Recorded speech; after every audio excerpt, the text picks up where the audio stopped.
Saludos, amigos y amigas de La Respuesta. Debo pensar hoy cómo me hago. No puedo abandonar el tema del COVID ni de las guerras. Y debo seguir cumpliendo con el deber de comentarles como temas en el principio de todas y cada una de las respuestas. Es noticia lo del COVID y es noticia terrible lo de las guerras. Ya vamos para largo más de un año dándole esa prioridad. Y ahora vemos cómo los diarios traen las informaciones del rebrote, de las variables y de la inquietud social que está generando el pueblo nuestro. Evidentemente está atento y es cuidadoso porque, según leí últimamente, se están abarrotando los lugares donde se están ofreciendo pruebas del COVID. Es un azote prolongado, ya va para 4 años. Y la misión del programa es simplemente alentar al cuidado, advertir sobre el peligro del descuido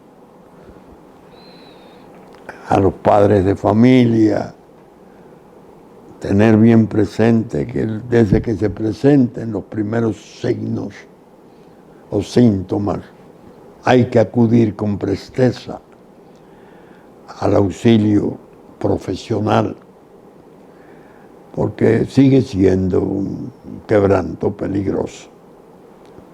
Bien, las guerras, ni hablar, estas, lejos de mostrar signos esperanzadores de paz, lo que están arrojando son presagios de guerras mayores.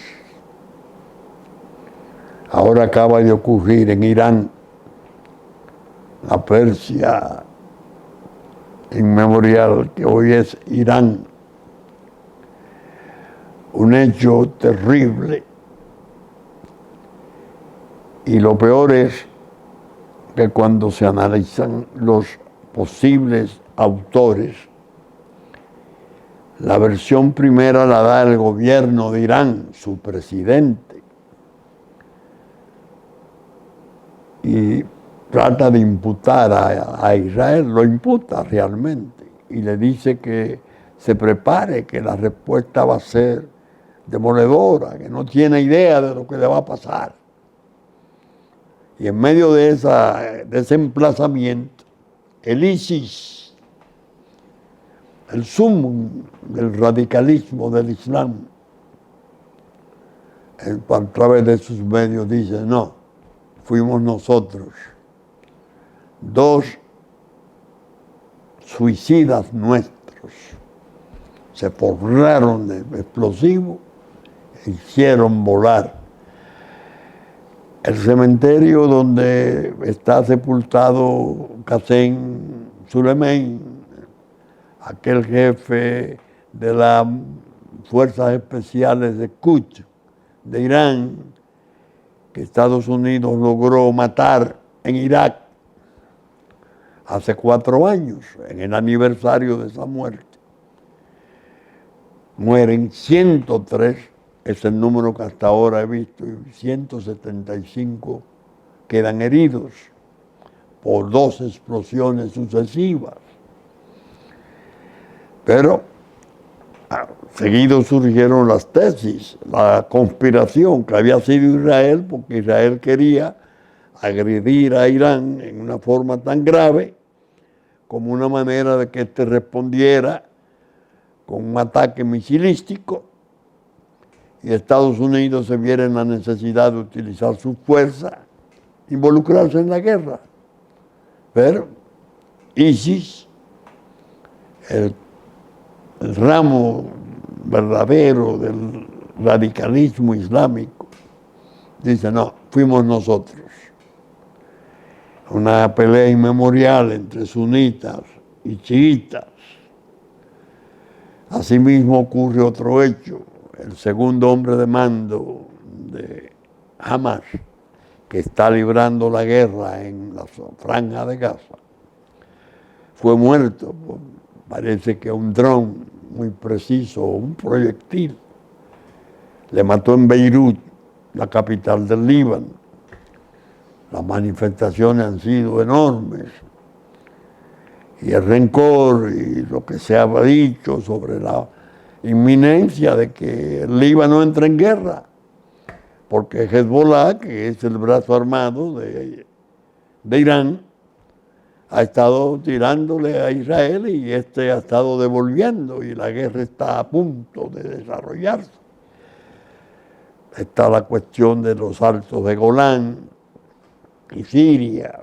Bueno, los 7 frentes de que hablaba el ministro de Defensa de Israel están activos.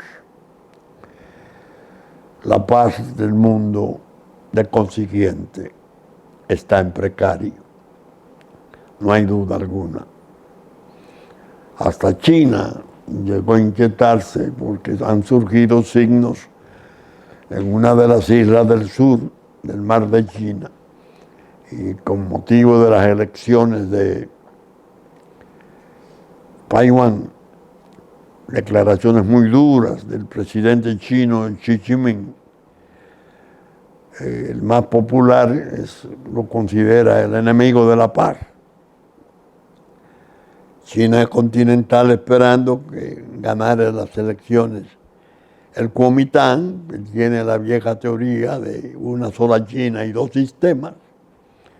Y de no ser así, si intentan independizarse o trabajar en forma autónoma, separada de China, invadir, como se advierte, todas las situaciones son difíciles, ni hablar de Ucrania.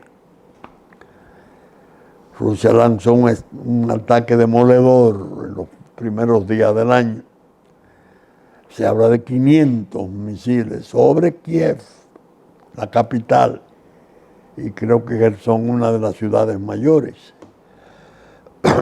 En definitiva, como dije en el programa pasado, y seguiré pensándolo, no hay alojamiento para el sueño. No se puede estar tranquilo.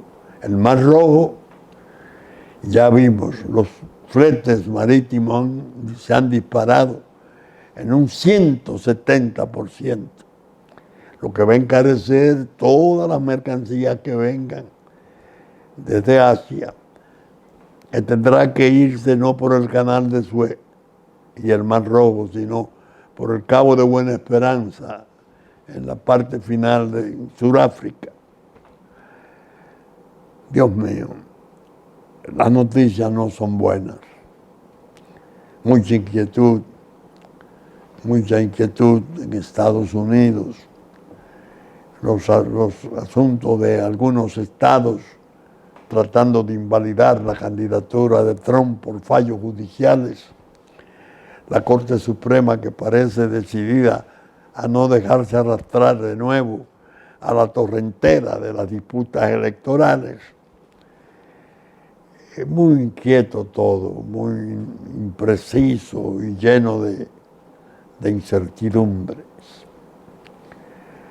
Como se advierte, no hay razón para el optimismo. El optimismo puede ser ingenuo. La situación no es buena. La respuesta, naturalmente, no ha descuidado los problemas nuestros, que son esenciales. Guy Philippe, traído desde una celda norteamericana, condenado a 9 años en el 17. Lo sueltan a los 6 años. Pero viene a Haití y se hace cargo en 48 horas de una especie de mandato mesiánico. Dice que es capaz de acabar con las guerrillas, con las pandillas, perdón, en 90 días. Él, Kenia, va a decidir el 25 de enero si es posible enviar una fuerza de 1,000 paramilitares, no policías esencialmente, fuerzas especiales de Kenia es la que viene para acá. Aquel mandato oscuro de ONU que le dio a estados voluntarios la posibilidad de emprender esa aventura de ocupar Haití para pacificarlo. Todo enredado, todo muy, muy brumoso. Y hay que ver el tipo de conducta que estamos teniendo como sociedad. No estamos en niveles de alerta apropiados. Provocaciones degenerativas de una falsa alegría. En realidad tenemos motivos para estar contrariados, muy contrariados, como van las cosas. Philippe llega y dice, haremos los canales que necesitemos y que querramos. Yo le digo en mi pregunta de esta semana que viene que la respuesta de la Cancillería debió de ser enérgica, no el agua de borraja que respondió a este siniestro personaje, condenado por apoyo masivo al narcotráfico de las mafias mundiales.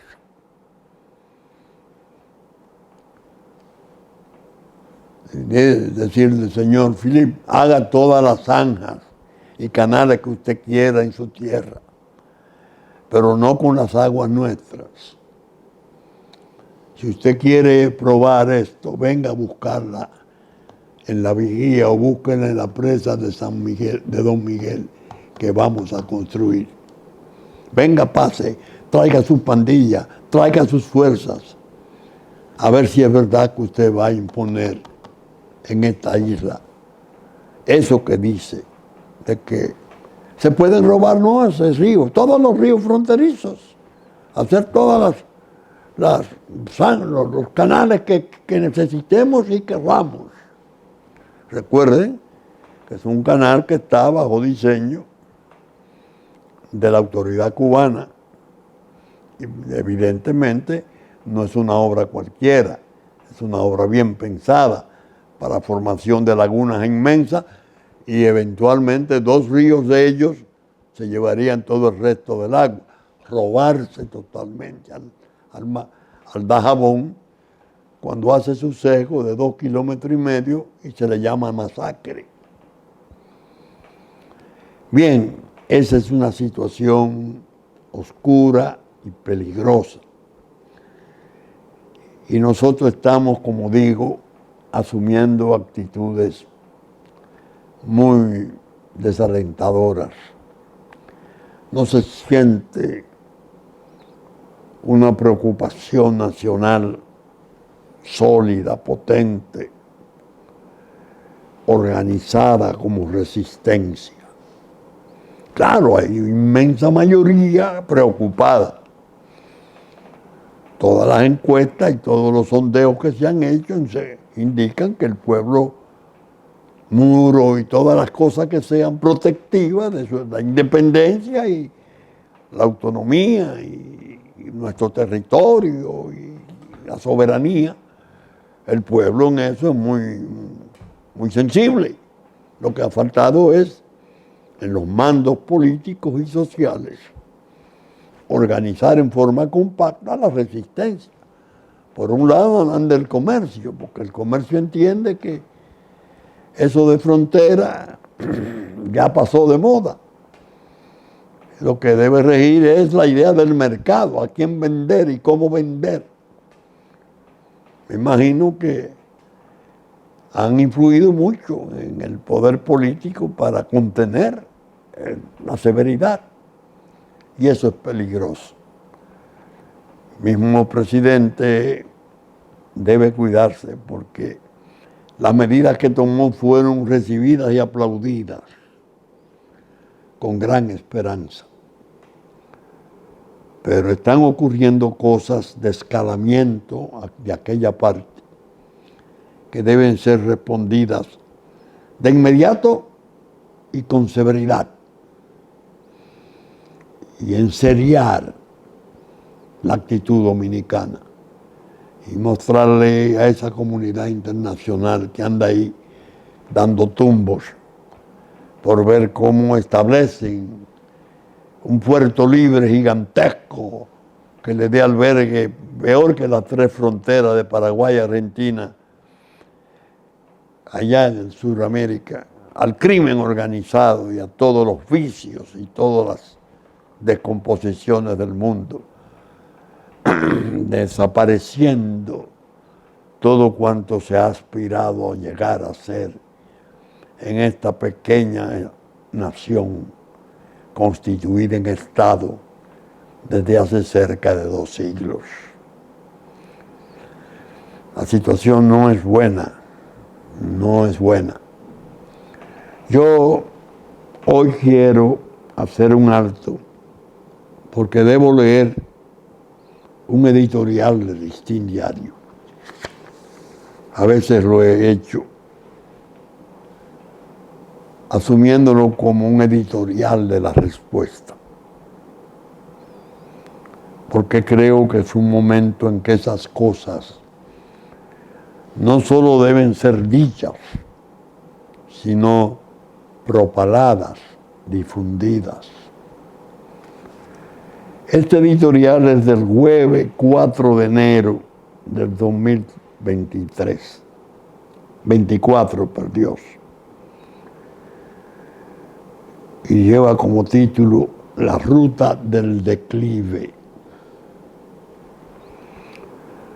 Primero, cito, primero se fue perdiendo el respeto a los padres y a los maestros. Luego escaló hacia el desconocimiento de la autoridad y las leyes que a nadie atemorizan. Y más adelante quedó tendida la alfombra para que se llevara a cabo una sistemática ruptura con las normas de la decencia y el pudor, elevando la amoralidad a grados nunca vistos. Ese proceso corrosivo de las tradicionales bases de la sociedad ha discurrido tan rápido que ya los marcos generosos son fácilmente encumbrados, narcos generosos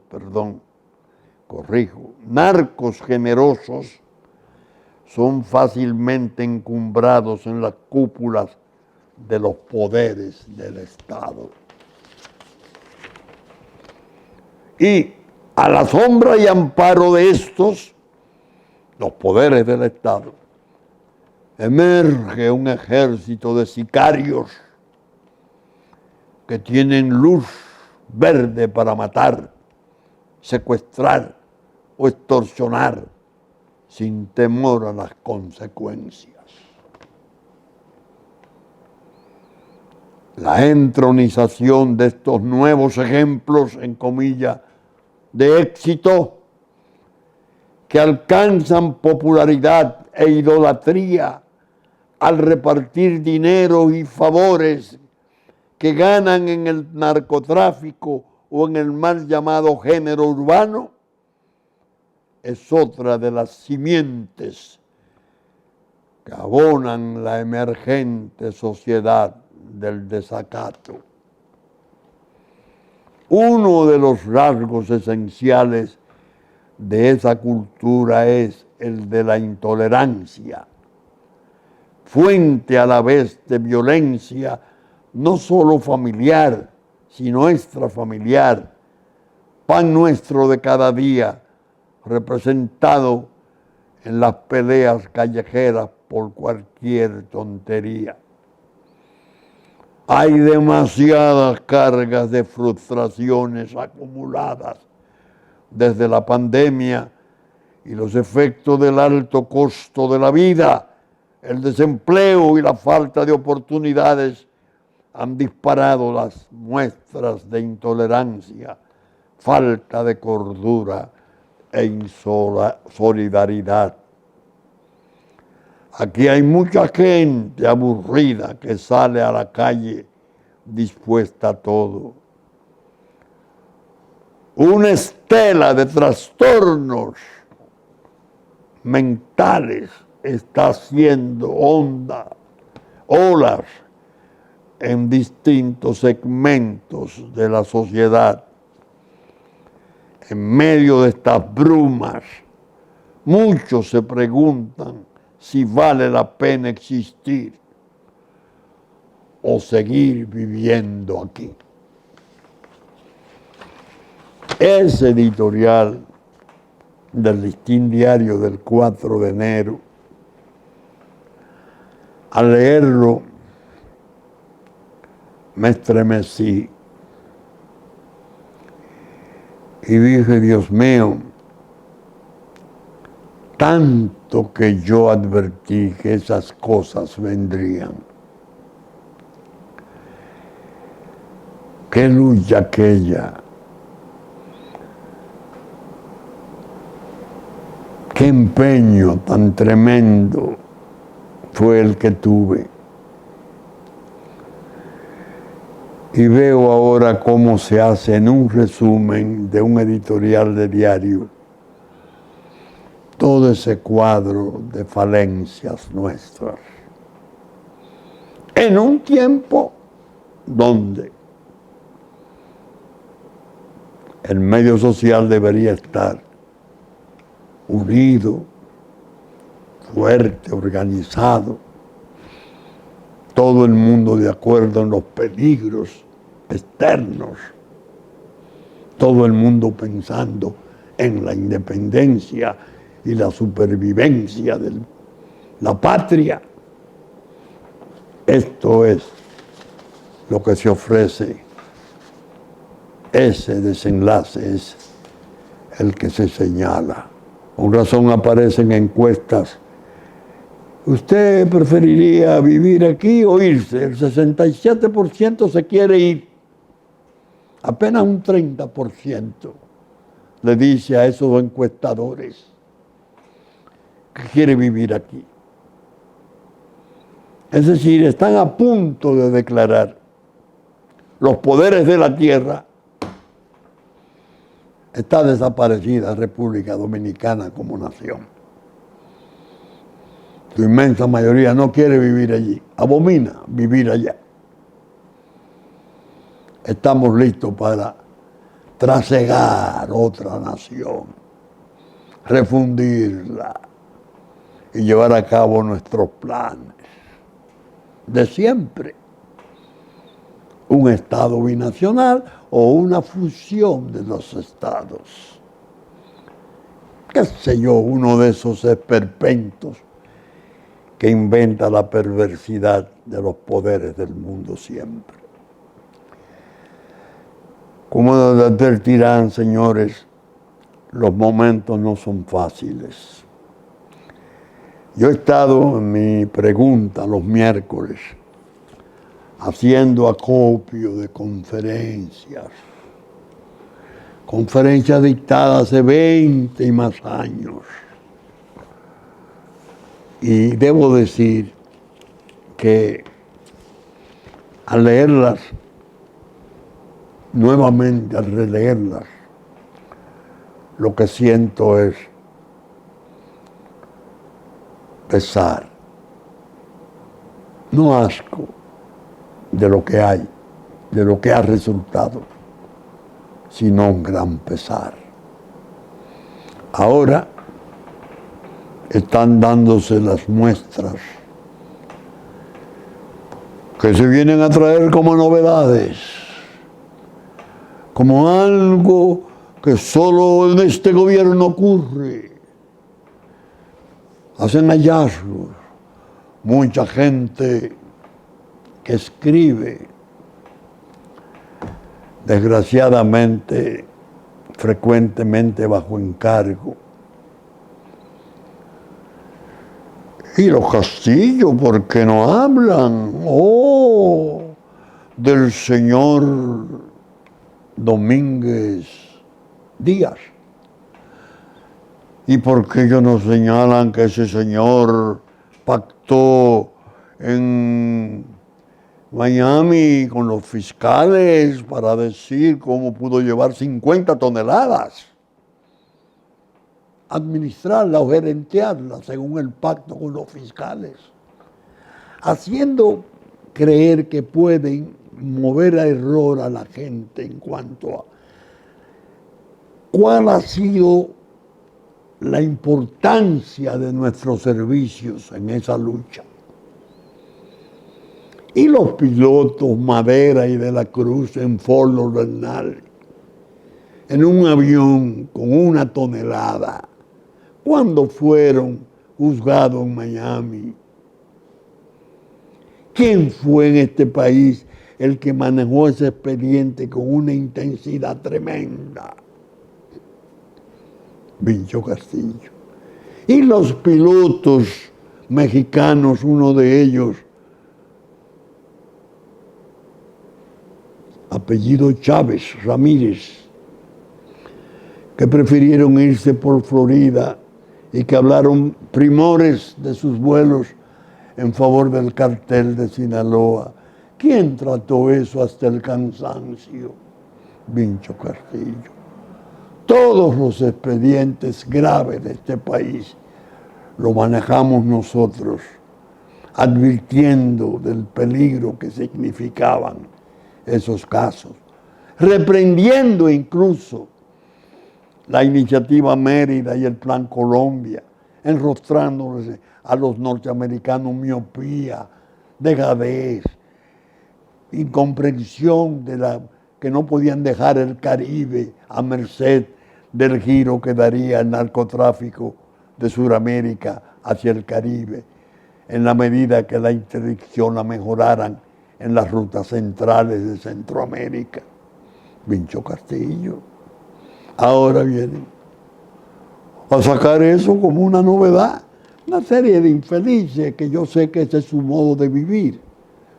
Pero los amos que andan por ahí, los que encargan esas cosas, saben que quieren imputar a la gente que realmente ha estado con sinceridad y valor al frente de esas luchas. Viene un expediente nuevo, interesantísimo, el de César el Abusador. ¿Quién habló aquí del indictment de César el Abusador, explicando lo que decían los fiscales de Florida, comparándole con como una versión de Pablo Escobar Gaviria en el Caribe? Vincho Castillo. ¿Cuál fue el tiempo en que ese hombre pudo operar con esa importancia? Del 12 al 20.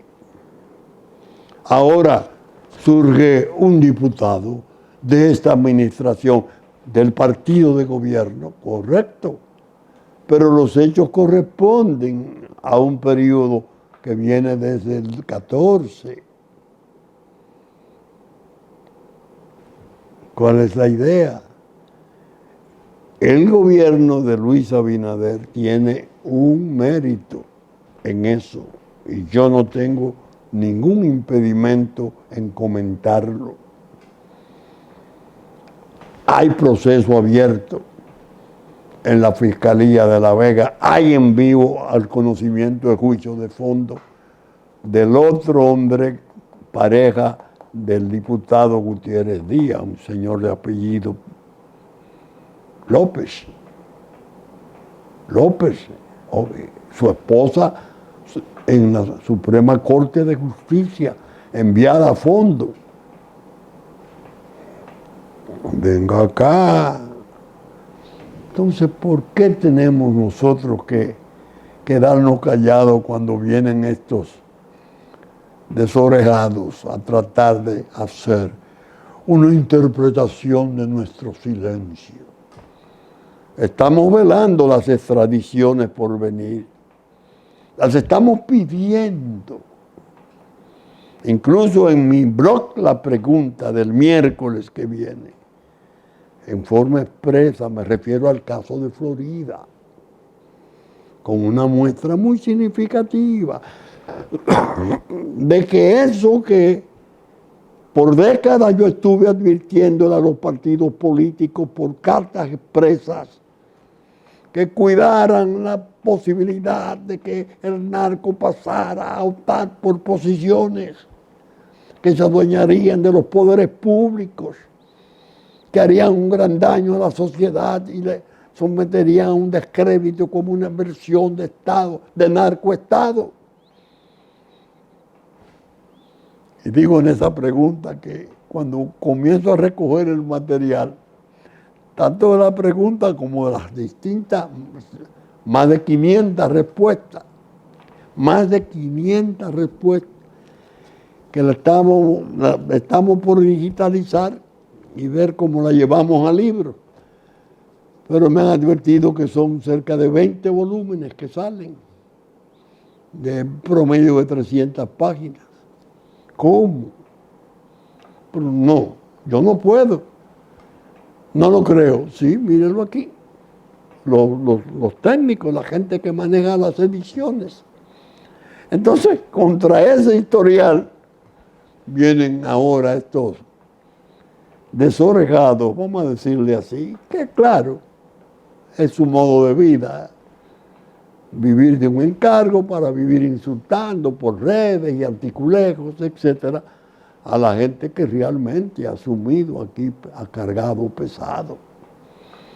Ahora ocurrió un hecho muy delicado.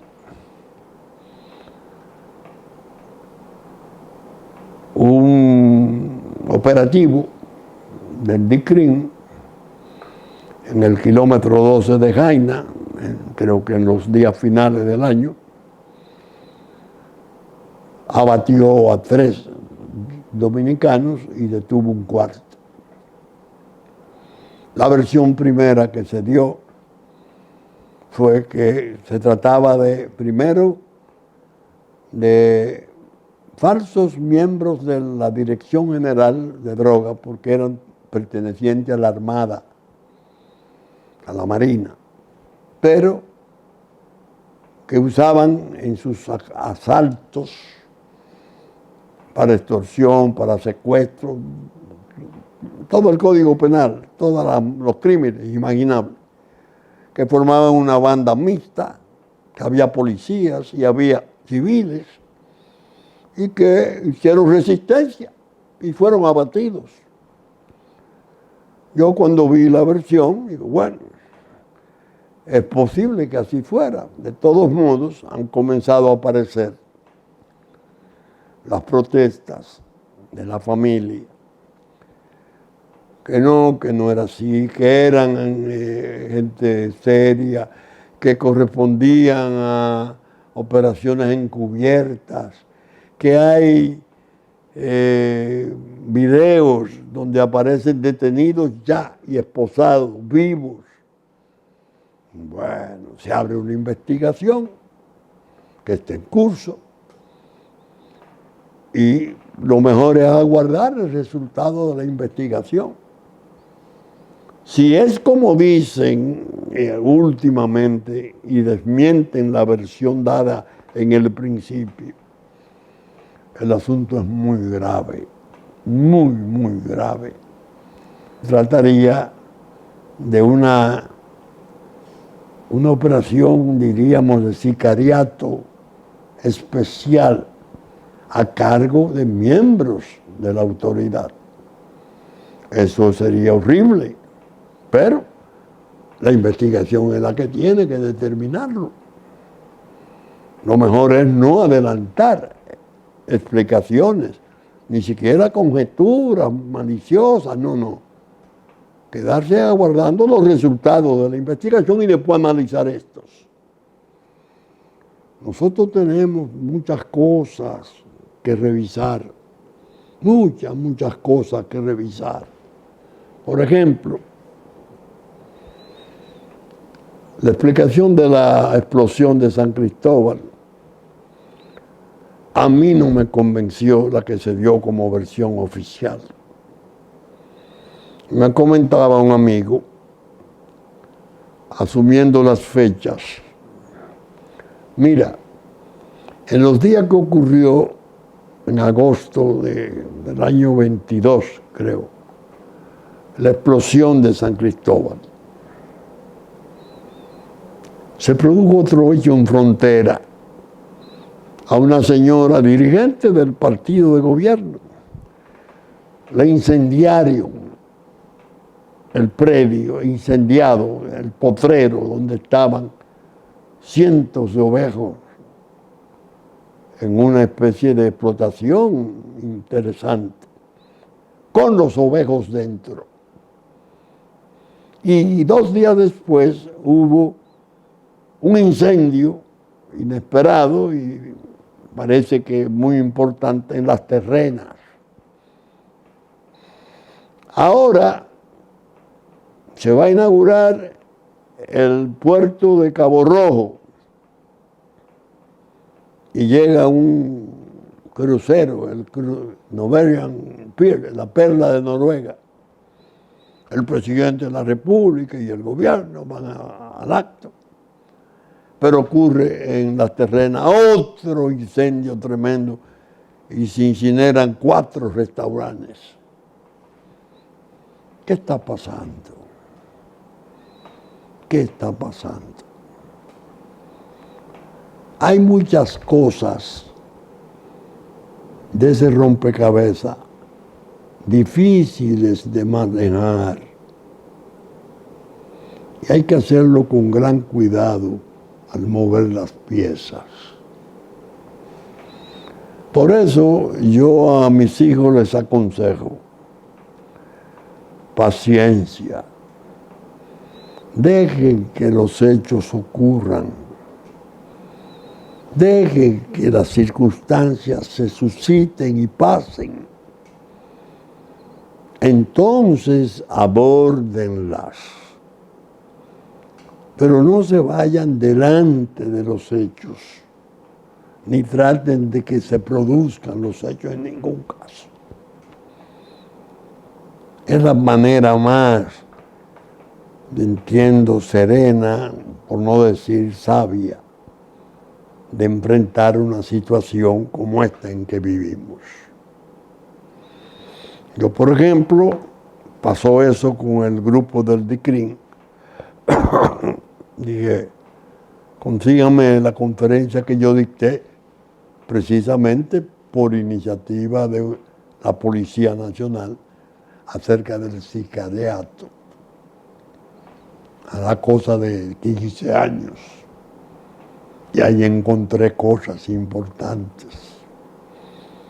Una de ellas, que no la he sazonado, pero en su momento lo haré, es que esos fenómenos criminales, cuando llegan a las sociedades, la desquician y sobre todo trabajan mucho tiempo sin que la sociedad llegue a tener conciencia de qué es lo que está ocurriendo. Yo decía, el deudor,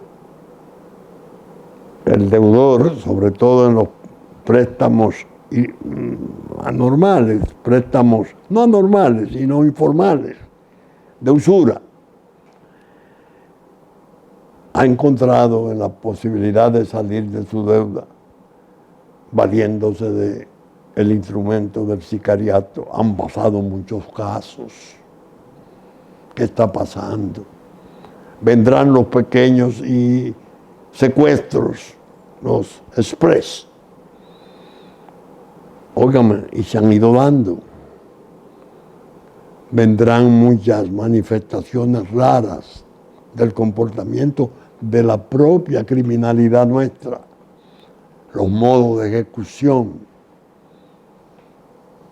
Por ejemplo, ese caso penosísimo de una joven mujer venezolana,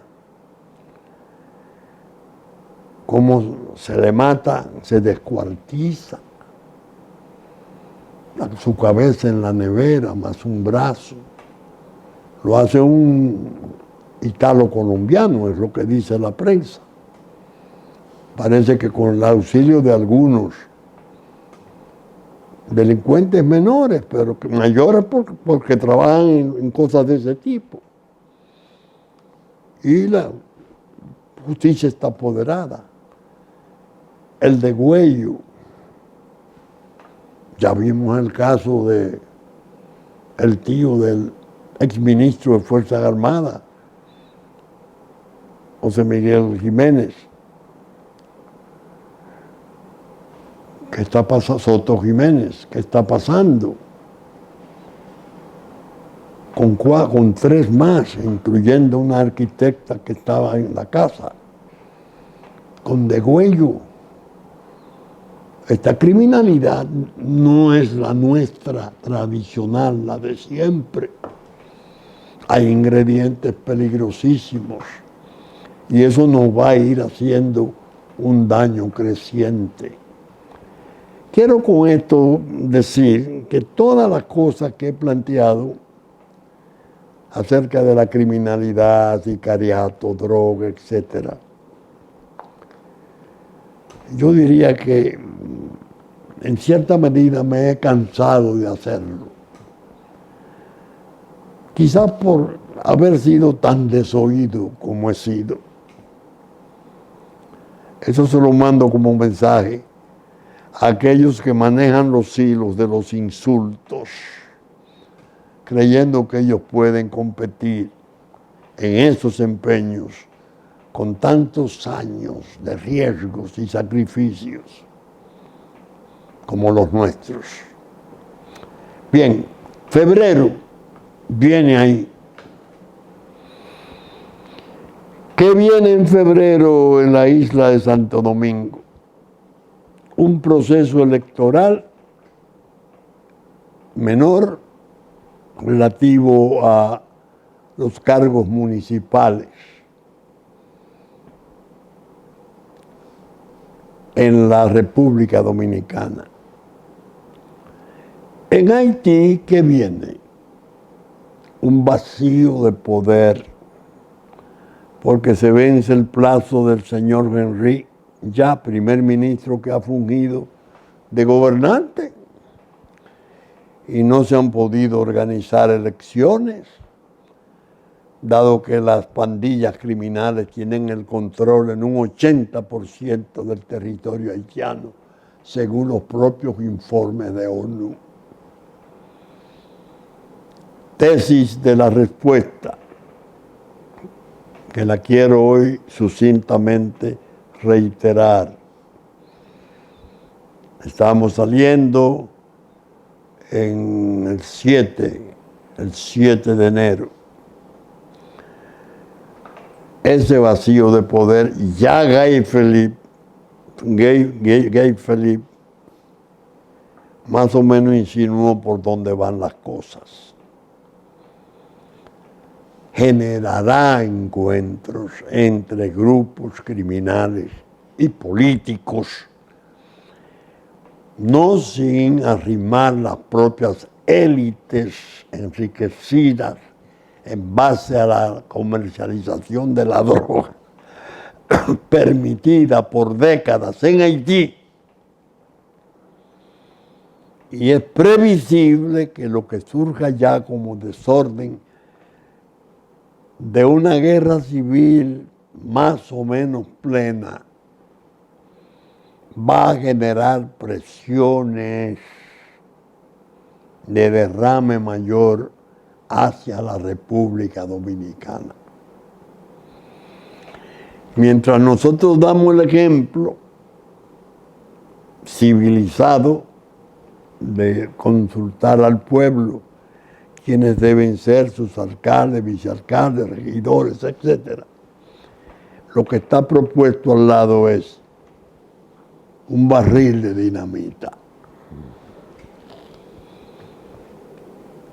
¿Qué puede ocurrir?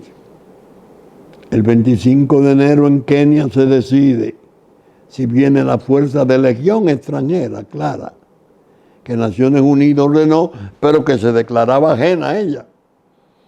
Nosotros la autorizamos a actuar, pero ustedes son ajenos a nosotros. Es decir, todo lo que ustedes hagan ahí no es responsabilidad nuestra. Esa cueva de trampa que es Naciones Unidas, así lo digo en resolución expresa. Y nosotros a estas alturas de esta conflictividad, mansamente, elecciones, que el precio de los plátanos, que el precio del arroz, que, bueno, los temas del alimento en situaciones de crisis que políticamente se utilizan con cierta eficacia. Pero el discurso sobre el tema central y mayor, por no decir único de la República. Si analicen las posiciones de los partidos políticos, de todos los mayores especialmente, que son los más represibles. ¿Quién habla de ello? ¿Quién asume el papel de señor Filipe? Así no va a ser, ¿eh? Lo que usted está proponiendo es trasladar la guerra para acá. Sabemos que usted no es usted, que usted es un instrumento. Y tenemos el coraje suficiente y la determinación de enfrentar los peligros frente a ese tipo de intento. No lo hacemos. Todo el mundo callado, esperando las elecciones. No, porque en febrero se va a decidir mayo, y en mayo hay cambio de gobierno, y ya la gente tiene preparada maleta para posiciones, ministerios, direcciones generales, empleo, oportunidades. Bueno, ¿qué es esto? ¿Qué es esto? La respuesta no se ha quedado callada ante esas deformaciones, ante esa situación tramposa del ánimo público. Hay que dar un paso al frente y unirnos, excepto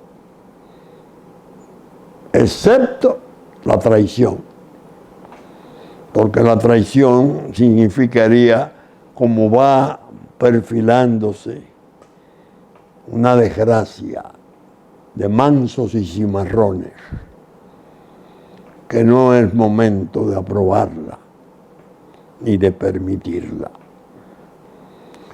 La idea es que para mí personalmente resulta realmente difícil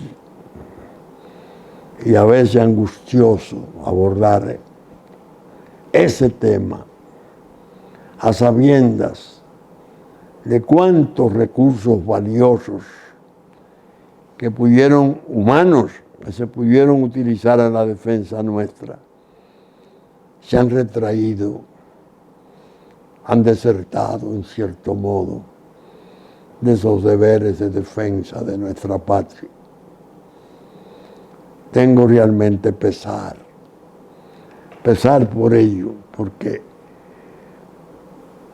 pudiendo ser tan útiles, prefirieron los atajos de la conveniencia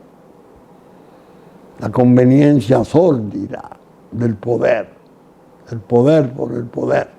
Nos juntamos con quien sea, y los fondos y los dineros de donde vengan, ¿qué es esto? ¿Es por ahí que vamos a llegar o es por ahí que nos vamos a perder? No puedo retirar la respuesta de esa tesis que he sostenido del gran trastorno y de la indiferencia deliberada, calculada, en que hay tantos sectores nuestros comprometidos.